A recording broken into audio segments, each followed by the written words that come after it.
पड़ोसियों के इरादे, पड़ोसियों के वादे।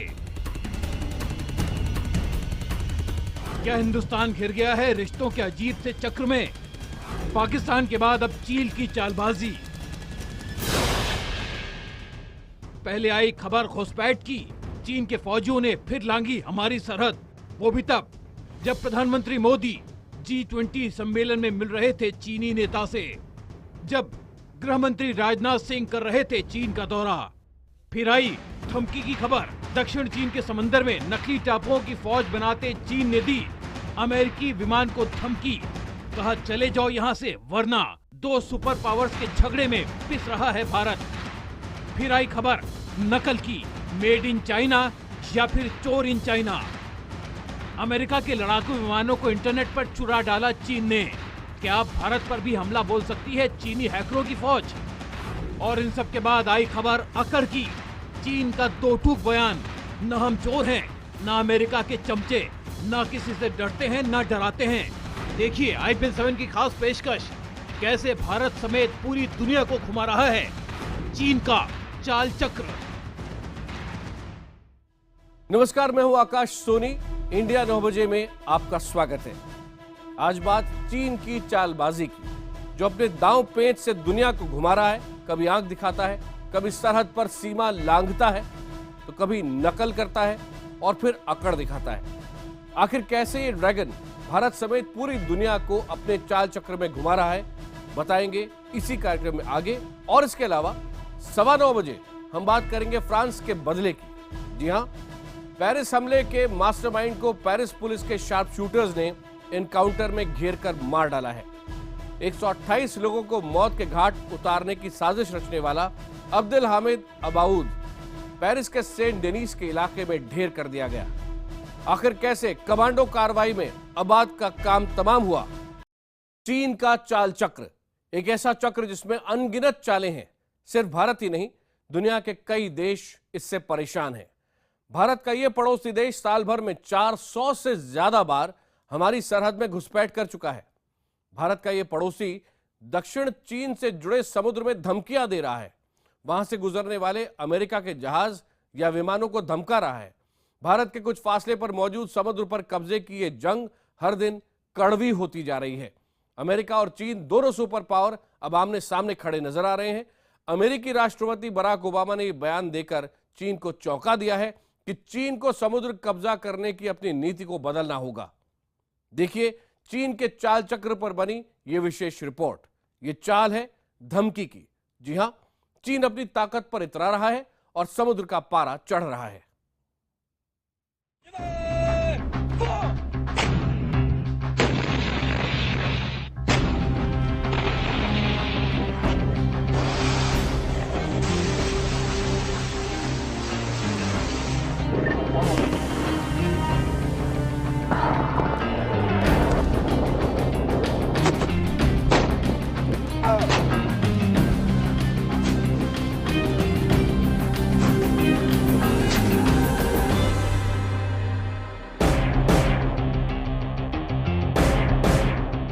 तीसरे विश्व युद्ध का खतरा एक बार फिर दुनिया ने महसूस किया, जब दक्षिण चीन के विवादित समुद्र में उठा एक और ज्वार भाटा।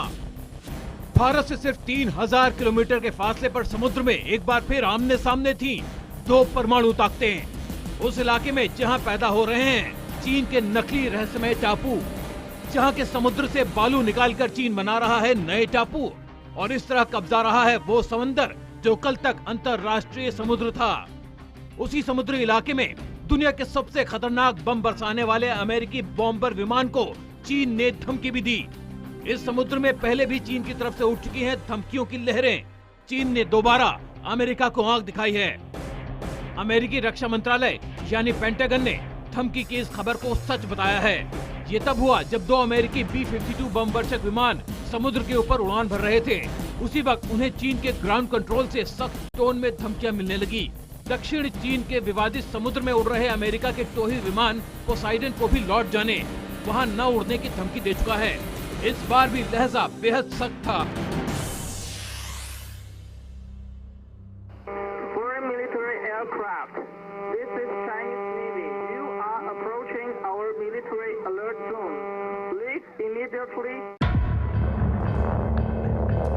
सवाल ये कि आखिर दक्षिण चीन के इस विवादित समुद्र में अमेरिका किस मिशन पर निकला हुआ है और उस मिशन से आखिर भारत का क्या लेना देना।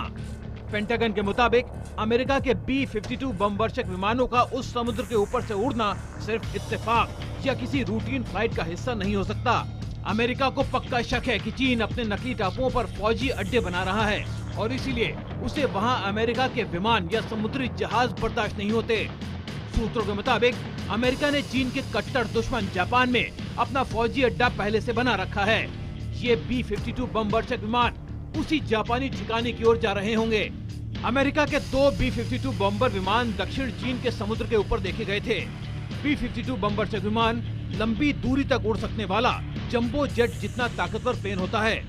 1950 से ही अमेरिकी वायुसेना में शामिल ये बम वर्षक लगातार नई शक्ल और नई तकनीक से लैस होते जा रहे हैं। ये बम वर्षक दुनिया का ऐसा इकलौता विमान है जो 32,000 किलोग्राम वजन के बम ले जा सकता है। एक B-52 विमान इतने बम बरसा सकता है कि पूरा का पूरा शहर बर्बाद हो जाए। इसे शीत युद्ध के दौर में खास तौर पर परमाणु बम बरसाने के लिए डिजाइन किया गया था और नए डिजाइन के साथ ये विमान 2040 तक उड़ान भरता रहेगा। तो क्या अमेरिका ने अपनी सैनिक ताकत से चीन को डराने की कोशिश की थी? B-52 बम्बर उस इलाके के ऊपर उड़ाकर चीन को चिढ़ाने की कोशिश की जिस पर चीन अपना अधिकार जताता रहा है। लेकिन क्या अमेरिका और चीन के इस खेल में पूरी दुनिया की शांति खतरे में नहीं पड़ सकती?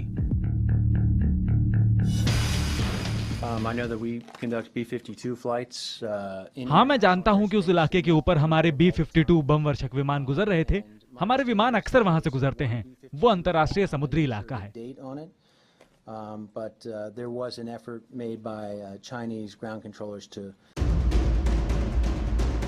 अमेरिका शुरू से ही कहता रहा है कि दक्षिण चीन के समुद्र का इलाका किसी की बपौती नहीं है। यहाँ आने जाने पर कोई पाबंदी नहीं लगा सकता। जबकि चीन पिछले 3 सालों से इस इलाके पर अपना बुनियादी दावा जता रहा है और ये कह रहा है कि अमेरिका वहाँ आकर बार बार उसे भड़काता है। ये घटना ऐसे वक्त पर घटी जब फिलीपींस की राजधानी मनीला में एशिया पैसिफिक इकोनॉमिक कोऑपरेशन के 20 देशों की बैठक होने वाली थी। इस बैठक में भाग लेने खुद अमेरिकी राष्ट्रपति बराक ओबामा और चीन के राष्ट्रपति ली जिनपिंग भी पहुंचे हुए थे। आतंकवाद के खिलाफ एकजुटता की अपील के बाद दोनों नेताओं ने एक साथ आतंकवाद के खिलाफ एकजुटता की अपील तो की, लेकिन कुछ ही दूर समुद्र में 3 साल से चल रहे इस झगड़े का जिक्र तक नहीं किया। मगर ओबामा कहां चुप रहने वाले थे। सम्मेलन से ऐन पहले फिलीपींस को दान में दिए गए एक अमेरिकी जहाज पर चढ़कर एक बयान जरूर दे गए। चीन को दक्षिण चीनी समुद्र में टापू बनाने का काम तुरंत रोक देना चाहिए। हमें इस इलाके में तनाव कम करने के लिए और कड़े कदम उठाने होंगे। हमें ये कसम खानी होगी कि अब समुद्र के सतह से बालू निकालकर हम टापू बनाने का काम नहीं करेंगे। साथ ही विवादित समुद्री इलाके में हथियार और गोला बारूद नहीं जुटाएंगे। दिलचस्प बात यह है कि ओबामा साहब जिस जहाज पर चढ़कर ये भाषण दे रहे हैं, यही जहाज हर 2-1 दिन में इसी विवादित इलाके का चक्कर लगाता रहता है। स्प्राइटली आइलैंड, दरअसल ये वो आइलैंड है जिसके आसपास के समंदर पर फिलीपींस अपना अधिकार बताता है, जबकि चीन का कहना है कि ये इलाका उसके कब्जे में आता है। और तो और ओबामा ने जैसे आग में और घी डालने का काम करते हुए फिलीपींस को उसकी समुद्री सीमाओं की रखवाली के लिए 2 और समुद्री जहाज देने का ऐलान भी किया, साथ ही $250 मिलियन का कर्ज भी। जाहिर है ये मदद चीन को पसंद नहीं आएगी, क्योंकि फिलीपींस और चीन का झगड़ा काफी दिनों से चल रहा है। एपेक देशों के सम्मेलन में इस झगड़े की बात तो नहीं हुई, लेकिन पिछले महीने आसियान के रक्षा मंत्रियों की वार्ता में ये विवाद साफ दिखा था। उसमें एक और चीन था तो दूसरी ओर ब्रुनई, मलेशिया, फिलीपींस और वियतनाम। Bureau report, IBN 7। चीन का चाल चक्र देखिए भारत पर कैसे असर डालता है।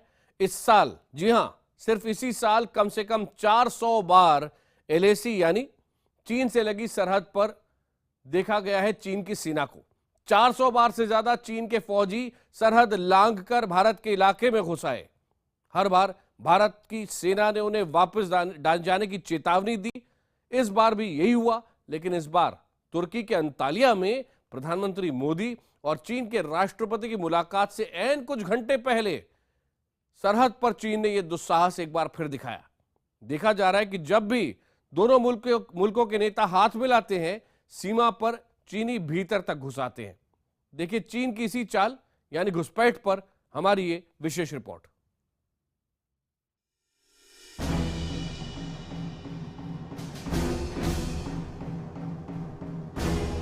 अजब नजारा था सरहद पर। ये आग उगलने वाले ड्रैगन से सटी सरहद थी। ये दिन खास था। ये दिन था चाचा नेहरू का जन्मदिन, यानी 14 नवंबर। और इसके ठीक एक दिन बाद प्रधानमंत्री नरेंद्र मोदी को चीन के राष्ट्रपति ली जिनपिंग से तुर्की के अंतालिया में मिलना था। G20 देशों के सम्मेलन से पहले ये दोस्ताना मुलाकात होनी थी। लेकिन उससे कुछ घंटे पहले ही सरहद पर जम्मू कश्मीर के लद्दाख के पास भारतीय इलाके चुशूल में हलचल मच गई। ये वो इलाका है जहां अक्सर चीन की पीपल्स रिपब्लिक आर्मी घुस आती है और उस दिन भी यहाँ चीनी फौजी प्रकट हो गए। लेकिन इस बार इस घुसपैठ में फर्क था। इस बार चीनी फौजी बख्तरबंद गाड़ी लेकर भारतीय इलाके में घुसे थे। एक अंग्रेजी अखबार में छपी रिपोर्ट के मुताबिक चीनी फौजियों के भारत में घुसने की तुरंत ही भनक लग गई। आईटीबीपी के जवानों का गश्ती दल वहां जा पहुंचा और फिर शुरू हुई कई घंटों तक चलने वाली मशक्कत। भारत और चीन दोनों ही देशों के फौजी सरहद पर एक दूसरे का आमना सामना होने पर हथियारों का इस्तेमाल नहीं कर सकते। वो एक दूसरे को समझाने की कोशिश करते हैं। अक्सर एक दूसरे को बैनर दिखाते हैं।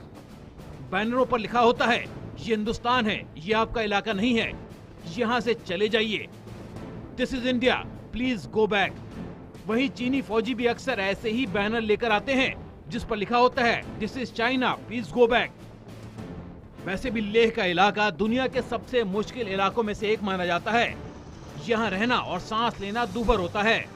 चुशूल करीब 4,500 मीटर की ऊंचाई पर बसा भारत का एक गांव है जिसकी आबादी मुश्किल से 1000 लोगों की है। यहाँ भारतीय वायुसेना की एक हवाई पट्टी भी है जिसका इस्तेमाल 1962 में भारत चीन के युद्ध के दौरान किया गया था। चुशूल से कुछ ही फासले पर मशहूर पेंगोंग झील भी है। चुशूल ही भारत और चीन की फौज की बैठकों के लिए तय की गई 4 जगहों में एक है। बताया गया है कि चुशूल इलाके में चीनी सेना के एक बख्तरबंद वाहन को भारतीय सेनाओं ने रोका। यहाँ पर एक बैनर भी दिखाया गया कि यहाँ से चले जाइए, ये भारत का इलाका है। इस घटना ने भारतीय एजेंसियों को काफ़ी हद तक चौंका दिया।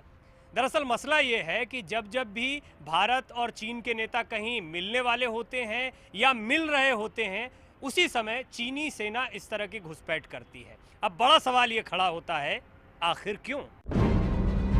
पिछले साल भी जब चीन के राष्ट्रपति ली जिनपिंग भारत के दौरे पर थे, तब भारत और चीनी फौज के बीच लेह के छूमल इलाके में गर्मागर्मी हुई थी।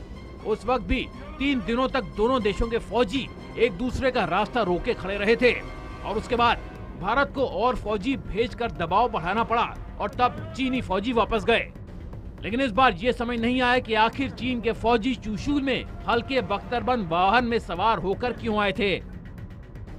भारत ने पिछले 1 साल के भीतर 4056 किलोमीटर लंबी लाइन ऑफ एक्चुअल कंट्रोल यानी LAC पर चीन की ओर से 400 बार घुसपैठ की कोशिशें रजिस्टर की हैं। ये आंकड़ा वक्त के मुताबिक बढ़ता जा रहा है।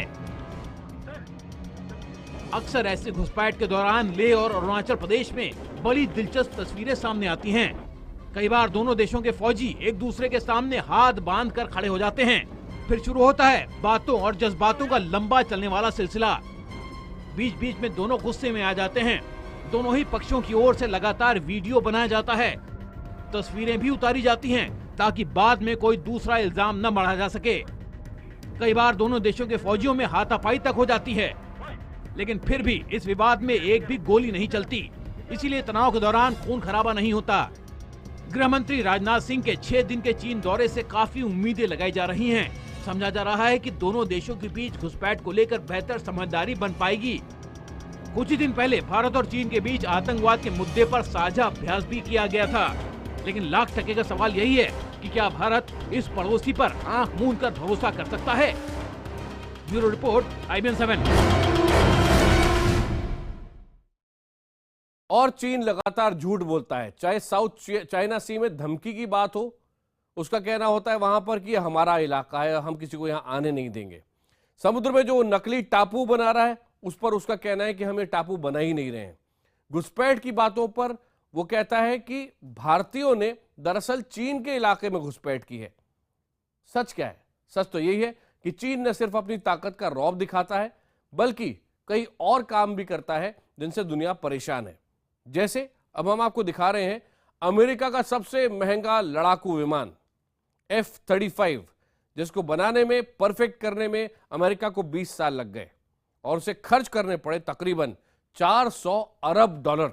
जी हां, और जब ये अत्याधुनिक विमान बनकर तैयार हुआ तो चीन के हैकर उसकी डिजाइन के पीछे लग गए। इस विमान को बनाने वाली अमेरिकी कंपनी लॉकहीड मार्टिन के मुख्यालय से इस लड़ाकू विमान का डिजाइन इन चाइनीज हैकर्स ने चुरा लिया। इसका खुलासा विकिपीडिया विवाद से जुड़े स्नोडेन ने किया है। स्नोडेन ने कुछ दस्तावेज जारी करते हुए बताया है कि चीन ने उस डिजाइन को चुराकर अपना लड़ाकू विमान J-31 बनाया। अब देखिए दोनों ही विमान, पहले अमेरिका का F-35 और फिर चीन का J-31, दिखने में एक जैसे। दोनों स्टेल्थ फाइटर हैं, यानी दुश्मन देश के रेडार उनको पकड़ नहीं सकते। दोनों विमान बेहद आधुनिक 5th जनरेशन प्लेन्स कहे जा रहे हैं।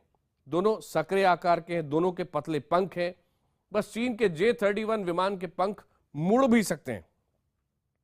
दोनों ही विमान हेलीकॉप्टर की तरह उतरने में सक्षम है, यानी सीधे इस तरह से।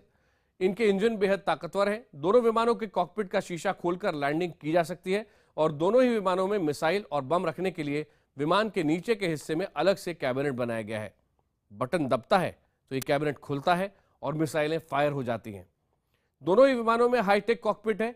जैसे ही चीन ने अपना J-31 विमान दुनिया को दिखाया, उसी वक्त अमेरिका के रक्षा मंत्रालय ने यह बात समझ ली कि उनकी बरसों की मेहनत और पैसा खर्चना व्यर्थ गया, क्योंकि चीन के हैकरों ने उसकी डिजाइन को बस वैसे के वैसे चुरा लिया। चोरी के संगीन आरोप पर बहस जारी है। चीन की चालों से हम आगे भी आपको आगाह करते रहेंगे, लेकिन एक अपडेट आतंक पर। पेरिस हमले के मास्टरमाइंड को फ्रेंच पुलिस ने मुठभेड़ में मार गिराया है। अब तक ये सस्पेंस बना हुआ था कि कल की मुठभेड़ में जो आतंकवादी ढेर हुए उसमें वो था या नहीं, लेकिन अब ये स्पष्ट हो गया है कि मारे गए 7 आतंकियों में एक इस हमले का मास्टरमाइंड था। वहीं पेरिस अटैक को लेकर बेल्जियम में 6 जगहों पर छापेमारी की गई है। इस बीच फ्रेंच प्रधानमंत्री ने जैविक हमले की आशंका जताकर सबको चौंका दिया है।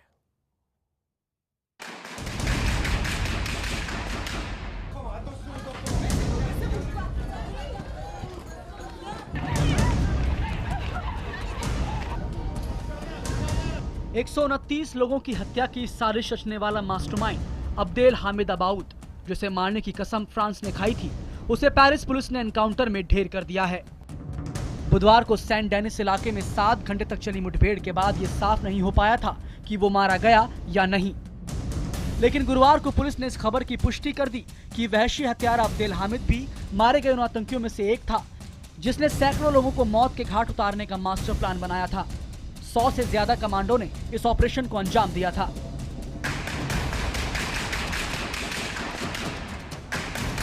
ये दूसरी तस्वीरें उस वक्त की हैं जब आतंकवादी पेरिस को लहूलुहान कर रहे थे। कैमरे में कैद तस्वीरों में आप देख सकते हैं कि कैसे एक कैफे पर दहशतगर्द अंधाधुंध गोली चलाता है, जिसके बाद वहां अफरा-तफरी मच जाती है। लोग जान बचाने के लिए इधर उधर भागने लगते हैं। गौर से देखें तो तस्वीरों में आपको वो मुजरिम भी दिख जाएगा जिसने ये खूनी खेल खेला था। ताबड़तोड़ फायरिंग के बीच ही एक महिला आतंकी के सामने आ जाती है। उसे लगा कि अब उसका बचना नामुमकिन है। वो कहावत तो आपने सुनी होगी, जाको राखे साइयां मार सके ना कोई। इस महिला पर वो कहावत बिल्कुल सटीक बैठती है। दरअसल जिस वक्त आतंकी इस महिला को मारने के लिए आया, उसकी गन जैम हो गई थी और इस वजह से इस महिला की जान बच गई, उस दरिंदे के हाथों जिसने कई मासूमों को मौत के घाट उतार दिया था। इस बीच फ्रांस के प्रधानमंत्री मैनुअल वॉल्स ने सनसनीखेज खुलासा किया, जिससे पूरी दुनिया में हड़कंप मच गया है। ISIS के खिलाफ जंग लड़ रहे फ्रांस ने अपने नागरिकों को आगाह करते हुए केमिकल और बायोलॉजिकल अटैक की आशंका जताई है। खतरे को देखते हुए फ्रांस में आपातकाल 3 महीने के लिए बढ़ा दिया गया है। इस खतरे को तब और बल मिला जब ISIS ने एक वीडियो जारी किया। इससे पहले जब पेरिस हमला हुआ था, तब भी ISIS ने एक धमकी जारी की थी कि वो न्यूयॉर्क को भी पेरिस बना देंगे। और पेरिस हमले के बाद एक और वीडियो जारी किया गया था। इसमें भी आतंकी धमकी देते दिखाई दे रहे थे, वॉशिंगटन को भी पेरिस बना दिया जाएगा। दुनिया भर में दहशत बढ़ा रहा ISIS भारत में भी युवाओं को बरगला रहा है। सुरक्षा एजेंसियों की नजर ऐसे करीब 150 भारतीयों पर है जो ISIS के नजदीक जा रहे हैं। खुफिया एजेंसियों की रिपोर्ट के मुताबिक करीब 150 मुसलमान युवक ISIS की ओर आकर्षित हो रहे हैं। इनमें से ज्यादातर युवक दक्षिण भारत से हैं। ये सभी युवा आतंकी संगठन की गतिविधियों में दिलचस्पी रखते हैं। ज्यादातर युवक आईएसआई सदस्यों के साथ ऑनलाइन संपर्क में हैं। आपको बता दें कि अब तक कुल 23 भारतीय आईएसआई लड़ाकों के साथ मिलकर इराक और सीरिया के युद्ध में शामिल हो चुके हैं। इनमें से 6 वहां मारे भी गए। सिर्फ एक युवक पिछले साल मुंबई वापस लौट पाया। जिस तरह से ज्यादा पॉपुलेशन है मुस्लिम एसोसिएटेड, तो ये लोग जो है, बच्चे जो हैं, रेडिकल्स हैं, बिल्कुल इससे इफेक्ट हो रहे हैं, इसमें कोई शक नहीं है। उधर रूस ने एक बार फिर सीरिया में आईएसआईएस के ठिकानों पर हमले तेज कर दिए हैं। बुधवार को भी रूस के लड़ाकू विमानों ने आईएसआईएस के तेल के कुओं पर जमकर बम बरसाए और उन्हें तबाह कर दिया। इन हमलों के जरिए रूस दुनिया के सबसे अमीर आतंकी संगठन की कमर तोड़ना चाहता है। पेरिस हमले के बाद आतंक के खिलाफ इस लड़ाई में पूरी दुनिया ने अपनी ताकत झोंक दी है। Bureau report, IBN 7। इंडिया 9 बजे में आज इतना ही।